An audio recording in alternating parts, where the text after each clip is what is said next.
For 15 years, I lived in a language that wasn't mine, in a home that wasn't a house. My story. My name is Julia Janelle Belgraves. I am a survivor of bullying and narcissist. At the age of very early, the first bully that I had was my second youngest sister. And this went on for many number of years until eventually, while living in America, I actually asked her what was her problem with me, which I already knew her problem with me wasn't truly me, it was with herself. She gave me her explanation saying that the relationship that I have with my mother and myself is what has created this envy or whatever you want to call it within herself.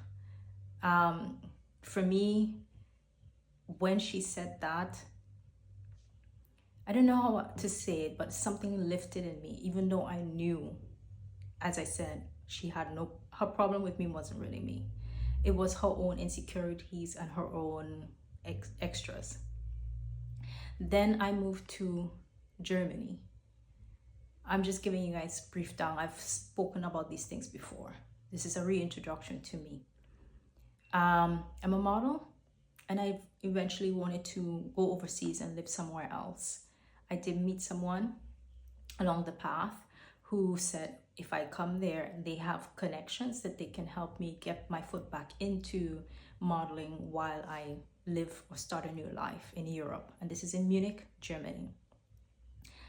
And so I did. I went back to America, I packed my things, and I came back in December of 2008.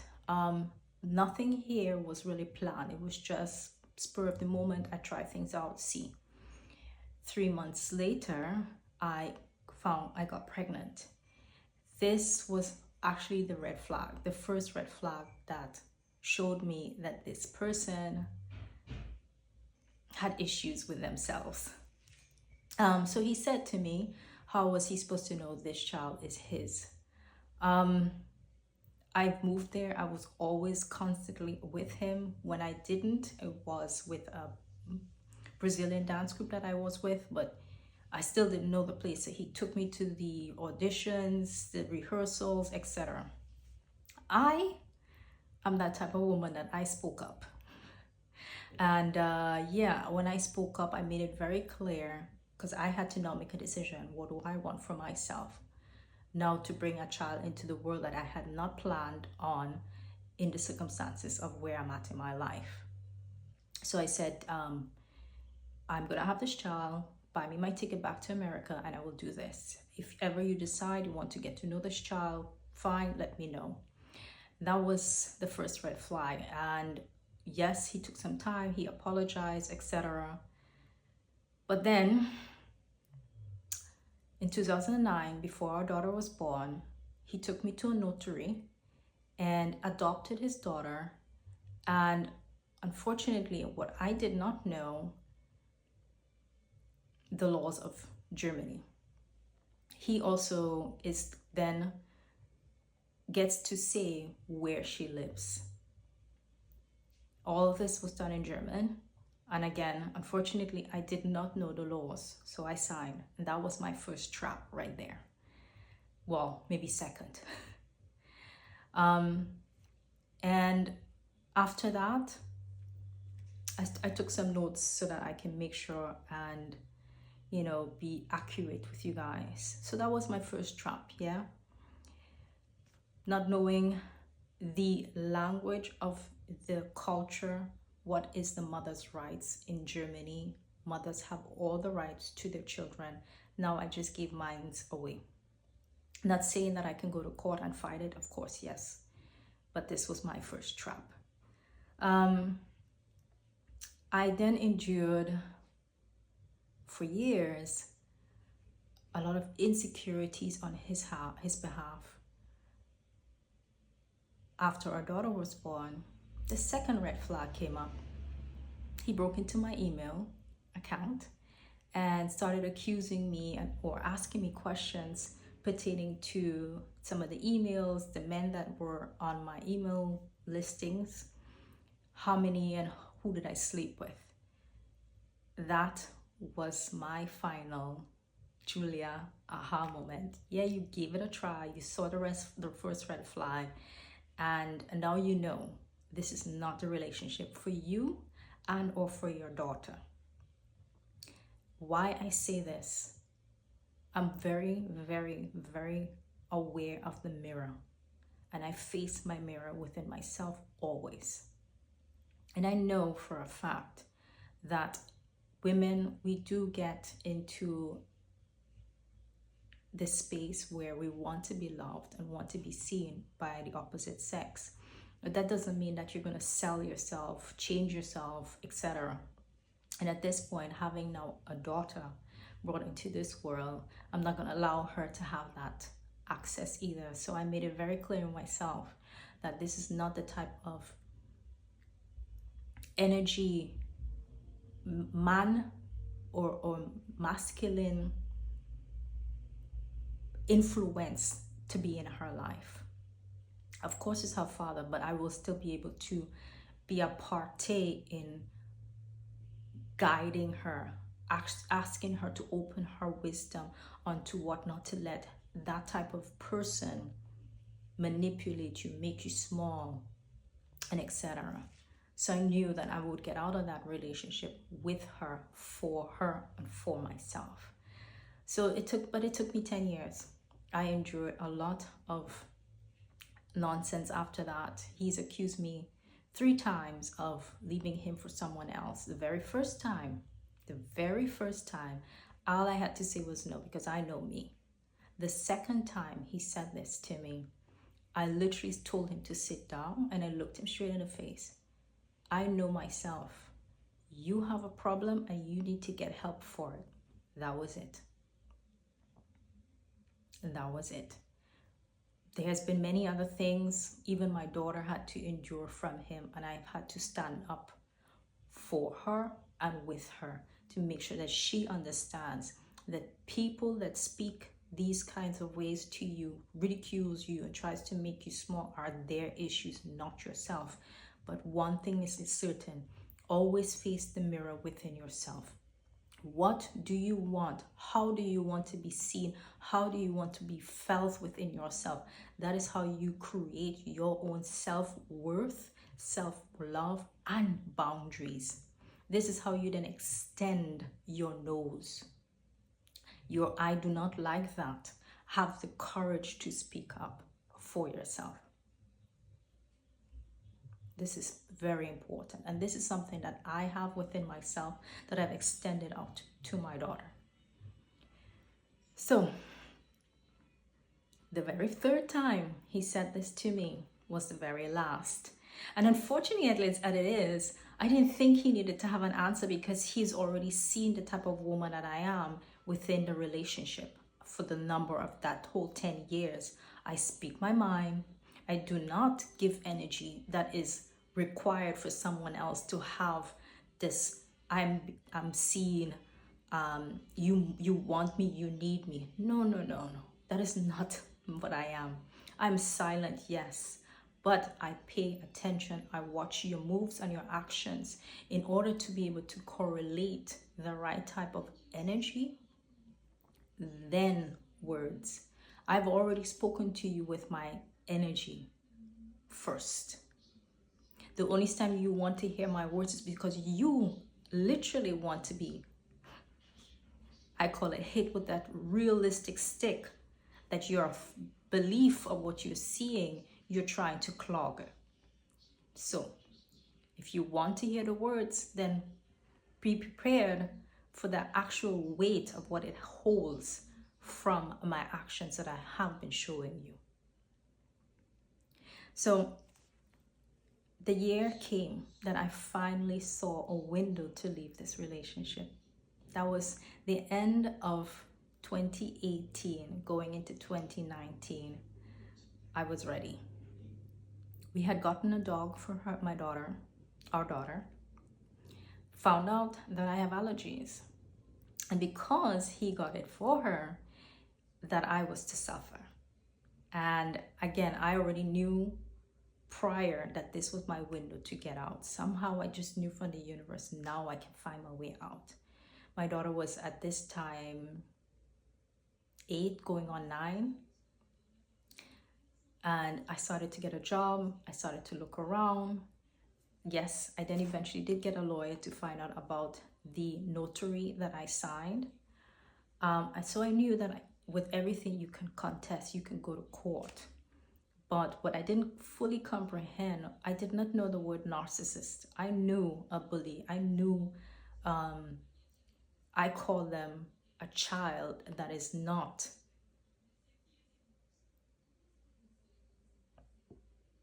grown within themselves, within the world, who does not see and love themselves for themselves. Again, this is someone that has already shown me so many signs of their insecurities, their lacks, their doubts, that they need the outside world validation to be seen, to be loved, to feel worthy.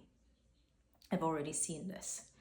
And so at this point, I was not really accepting anything of that nature, but I did not know what a narcissist is and how far they go. Again, common sense. I knew that he would find a way to manipulate my daughter, but again, I did not know to the extent that it would go. So I endured that year almost of a lot of psychological abuse. I've stated all of this before. He used the dog to keep my health not from getting better. I then migrated to my daughter's bedroom where I was living.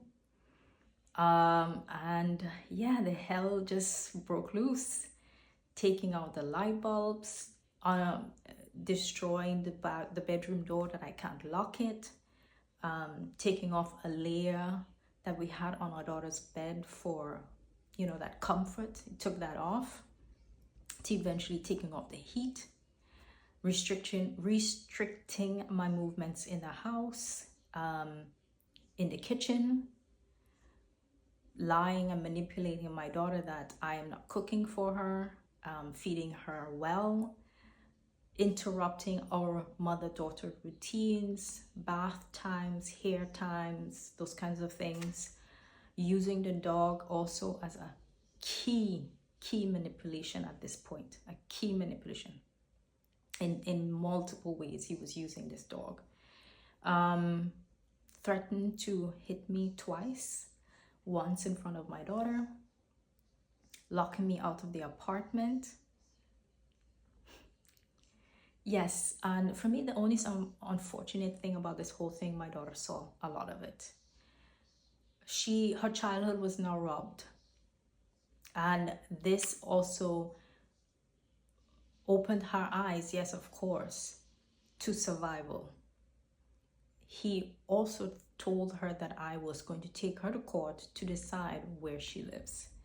So again, this is also not just a psychological abuse on myself, but also on her, a child who, yes, in many ways already saw her father, but now seeing him in a different light, and then seeing her mother being tortured in the ways that was being done to her in front of her. To children, this is not nice. They just want to exist properly, want to be loved by both parents or just someone who really cares for them. Not manipulated, abused, tortured, coerced, etc. And this is exactly what my daughter endured within that year. She also tried to tell me certain things that his mother and his aunt and him were trying to do, which I stopped. I did not want her to be thinking she has to protect me. So she does not have to come back to me and tell me what she's hearing. She doesn't have to listen. If she hears, she hears. That is for her to then now keep in her voltage of understanding, regardless of family, you can be severely hurt by the ones closest to you. And again, I've already taught her some of these fundamentals from very, very, very early. Her boundaries is hers. Anyone that doesn't respect it, even family, is not someone that she wants to have in her life, or any sort of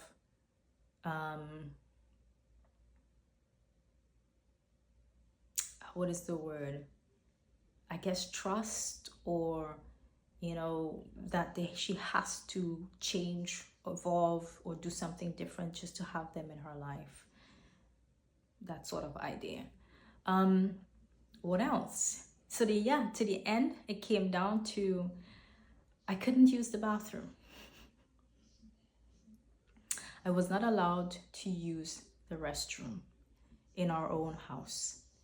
And that was the last straw. I was put out. I was put out on the street in the winter and had no idea what to do. I had suitcases packed for myself and my daughter. And at this point, I was put out with nothing. Police came and I just had to take a bag. Someone put me up in a hotel for a night. And then I just had to figure things out after that. Yeah, and then I was back and forth. Well, not back and forth. I was in a women's home for a couple of months. Some friends helped me get a lawyer. And then eventually I had to leave to kind of clear myself in some way. I moved back to Los Angeles, stayed with my father, which I was surprised that allowed me to stay, because he too put me out. Met myself and my younger sisters when I was 20, 19, and probably 14, 15, something like that. And I have not really kept a relationship with him. So I went there and I stayed a few months, which then eventually led into COVID. I couldn't get a hold of my daughter for weeks. I was trying. Police, everything, lawyer. And when COVID hit, I said I have to come back, because the relationship I had with my daughter was very close, and now it was completely severed. And I was doing my best to keep in touch with her, to let her know that I am here and I want her. And he was still blocking it. A friend of mine in our apartment building spoke with my daughter, and she told him, yeah, he's been taking the phone from her, so she doesn't know when I'm calling or whatnot. Guys, this is what a narcissist is. Again. So eventually I came back to Munich, Germany, stayed in a women's home again, and the torture, the abuse still went on. Again, this abuse went on. I've mentioned all these things before, but long story short, it's called parental alienation, what he did moving forward. Even more, that I wasn't able to speak with her and see her when it is that I wanted, when my lawyer and I had organized. He was limiting that. Eventually I got my own apartment not too far. She can take the bus from school and come to me and then go home, either or. And I knew this was upsetting to him, because I am that woman who has been put out with my sisters and found us place to live, been taking care of us. I am that eldest sister who's been cooking, cleaning, and taking care of myself and my siblings from a very young age. He is a man that has been relying on his mother and his aunt for financial support, a roof over his head, taking care of also myself, him, and our daughter in that 10-year relationship. Now, I'm not saying getting help from your family is not a bad thing, but in his case, he saw that woman that I am. I've raised myself. I know myself. I love myself. I trust myself, and I face the mirror within myself always. And I do not want, nor need outside validation for who and what I am for myself. That I already have for myself. So these were things that triggered him a lot. And when I got my apartment, I saw it. I felt it. I knew it. So the alienation went even harder. The manipulations and lies that he was doing more and more with lawyers, with social worker, It was getting increasingly bad. And so I took up social media. His presence was also there with manipulation, lies to people that were doing things using my name on my social media accounts. And all I did was silence and watch and learn, because I do not need others to understand me and see me. Who chooses to listen to someone else? There's always two sides to a story. It's always two sides to a story. And when someone believes someone and goes to the point to deliberately want to hurt the other person with such actions, again, people were using my name in ways and doing things on the social media accounts.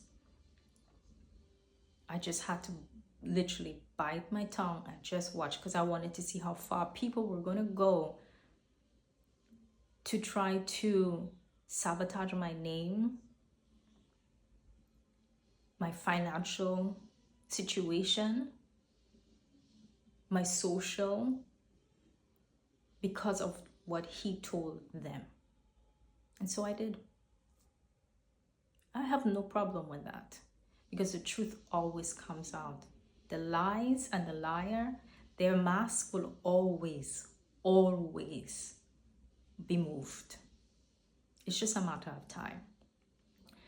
So it is 2006. I eventually got a job at Tiffany in 2023.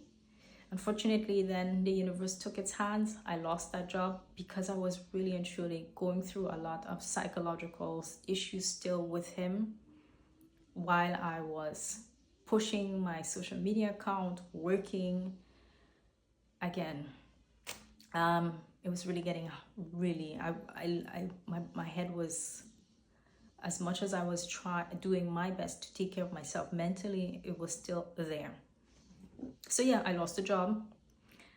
First time in my life I couldn't find a job, which is now for me was the same when I was looking for an apartment. After my situation with my sisters, I couldn't find an apartment. I knew something was up. Now losing my job and spend literally about 2.5 months looking for a job, I knew something was up. It came to the point where I had to make a decision. I had no way of going to LA, because my dad, even though he helped me the second time, he turned out to be a piece of, let's leave it at that. And so my mom stepped in and said, Julia, come home. I have no car. I had now a fully furnished a studio apartment that I separated for a bedroom, a living room, a kitchen. I had a foyer, mirrors, bed, carpet, sofa, the whole 9 works I had to now make a decision. Can I give it to people or whatever? But I had no time. The way things were going, I had no time. I had to make a decision.